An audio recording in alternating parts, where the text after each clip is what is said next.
Okay, so this is a use case, and we work on sweet potato. And sweet potato in recent years has gone from being sort of an orphan crop to being something that's not quite so orphan. We're working on it for profit and health. And you can see in those microscopic graphs on the left, the trend in production in area of the line that's going up is that it's becoming more important in Africa. The bottom graph on the left is that yields remain very low in Africa, whereas that in China they're up way high. And so in some ways they're making progress, in other ways not. The thing that really got people's attention is the biofortification. That little bit of beta carotene, that little piece of sweet potato on the pile of rice there, is providing the minimum daily requirement for a child to get their recommended daily allowance. And we're working towards trying to have improve users market or demand-driven breeding efforts in Sub-Saharan Africa. And you can see some kids slicing up for French fries with some orange ones there. And there's a bunch of people who are members of an innovation platform, so-called. And we work with, I said here, this is sweet potato breeding, working to move from breeding 1.0, is where you just sort of make crosses and pick something that seems to be good, to something more advanced. And there was somebody at a PAG meeting who talked about going to breeding 4.0, where everything is SNPs and you know exactly where you're going. And we have a long way to go, because not only did we only start recently, but it's very complex. It's a hexaploid, and furthermore, it's not really market driven to the extent that some of the things like maize are. And but we're nevertheless there have been a group of what we call our community of practice who have been meeting for a number of years, and you can see the 16th annual sweet potato speed breeders and genomic tools community of practice. Genomic tools came in recently in May in Kigali 2017. So we're fortunate we have a benefactor with the Gates Foundation, and this is our forum for information exchange, training, visits, etc. And the previous year, you can see we were all together there in I think it was in Uganda, and everybody was wearing orange sunglasses to show our focus on the beta carotene. And you can see that we're also sort of focusing on a number of countries. Those are highlighted. And we have various sort of themes for our breeding in different platforms, regional platforms. I'm in West Africa. There's in Eastern Africa, Southern Africa. But basically, we're looking at users, what users need. And we tend to, with these platforms, we tend to try to support some population improvement linked to participatory varietal selection at the national level, because the national programs are the ones that release the varieties. And in the few years that I've been involved, we've gone from sort of standardized data collection sheets to a format or a tool that we can get standardized data in, that produced field books, that we took data on paper, that was called Clone Selector, based on a CIMIT field book. And then we realized that we could actually magically avoid data transcription through use of tablets, handheld devices. And we've gone from a PDA, Windows-based, where the Clone Selector was RXL-based and rapidly sort of became obsolete. But now we're sort of going to Android devices and the Fieldbook app from K-State, which is quite nice. And then we discovered the brilliance of databases, and we're working with the RTB bases maintained at Boyce Thompson Institute, and there's a sweet potato base, and they have other ones, so it was easy for them to sort of develop, just turn on a new species. And SIP, as a follow-up to the defunct Clone Selector, has come up with HIDAP, which has sort of an easy users tool, which will feature somewhat this week with the agronomy people. And of course, the use of barcodes actually helps us quite a bit. And this is just some pictures, some phenotyping data. You can see our assistant Eric dairy, incorrectly taking quality attributes there as a single member of a panel, of a quality panel. And but up there we have our NIRS, which is spectral data, which is helping us to measure some quality, which we hope relates to what users are actually interested in. And we have barcode labels, and we scan them so that we avoid, at least at that point, any errors. And you can see some of the phenotypes in the field that we're interested in. That's segregating population of nice-looking family of nice-looking sweet potatoes.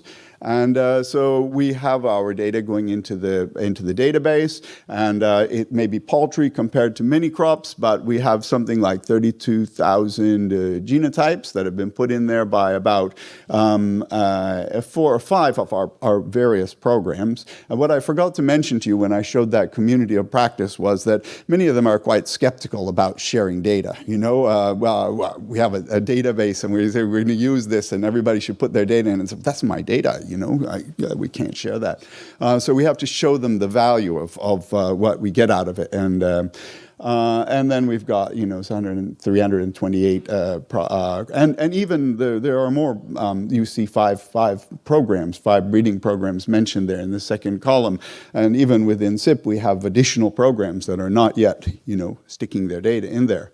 But we have some, and there are challenges going forward, putting your data in properly, and there are challenges of putting retrospective data in because you have a lot of sort of junk, and you aren't really sure exactly what you were talking about. But nevertheless, there's continuing work on this curation that's needed. Metadata is often not exactly what you would expect for the MIAPI type information. But the nice thing about the database, the sweet potato bases is or these bases is that there are new tools that are coming out of the other crops. So whether somebody has a hybridization method that we can take advantage of and stick it into and quickly develop. And I guess that's what I wanted to say there. HIDAP is our nice, the thing about that is that it's kind of like canned, and people can get a quick analysis out, and very nice. People don't need to understand the underlying R code and so on, so that's it's supposed to be idiot-proof. But the problem is the compatibility of tools. We have HIDAP, we have Sweet Potato Base, we have Fieldbook app, and if we're not referring to the traits in exactly the same way, then all of a sudden we have complex problems with making adjustments.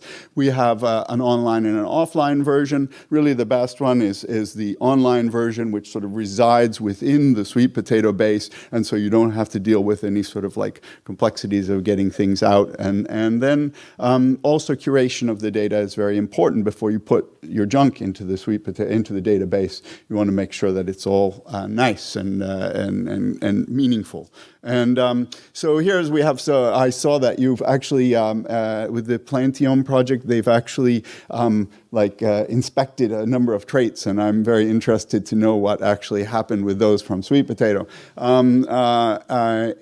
This is there are 200 and some odd traits, and I can't see. Oh, I can see it here. I think it's drought response, and it's an MC a standard descriptor trait which was never probably ever used, and so many people are interested in abiotic stress, but we have a very limited description of the abiotic stress traits, and we will have to have many more traits, obviously, because of when we get into quality and so on.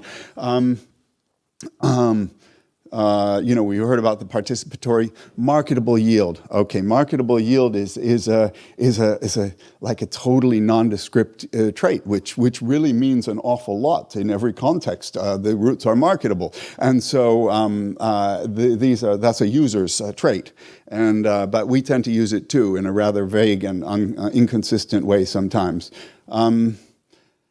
Okay. So we'll go on, and here's some pictures from my colleague, our colleagues, and one of the nice things is we actually have SIP program and we have North Carolina program because they're the ones who are working on the genomic tools, and that makes us get together. But there are others within the universe of sweet potato breeding, like Chinese and so on, who remain to join our club, and. So there's a gentleman standing in the middle showing the way they used to determine size with a little template, and now they have an optical grader, and they don't have to weigh their product anymore. They stick it all through the optical grader, and they have all the size classification of every single thing that they've produced, and that's very interesting. Of course, we can't all afford an optical grader.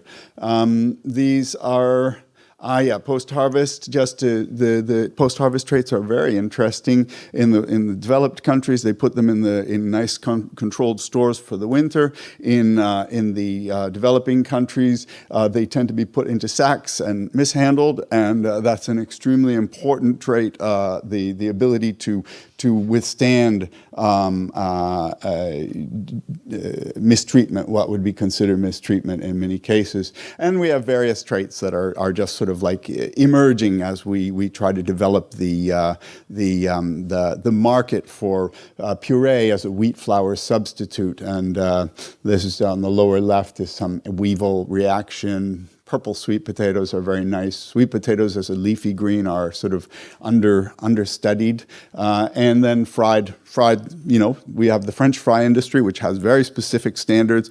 And then we have the indigenous, or the, what is it called? The household level, small level frying. And we think that's one of the major ways that it's used.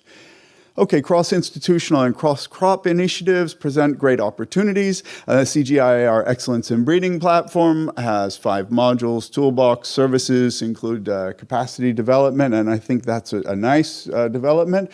We're involved here this week with the CGIAR Research Program on roots, tubers, and bananas, and the breeding of the community, the breeding community of practice.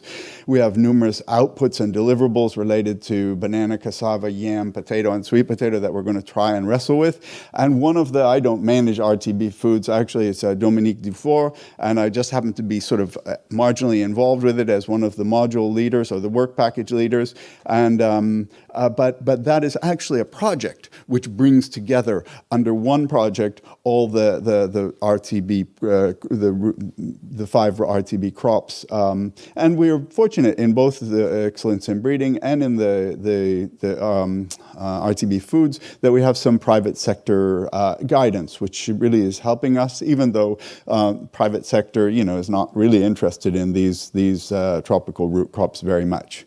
And then the end of my presentation is just a meal on the left, which is the sweet potato leaves and 3 different colors of sweet potato. And I don't know what the ornamental sweet potatoes on the right have to do with dinner, but if you're in Kumasi, come and visit us.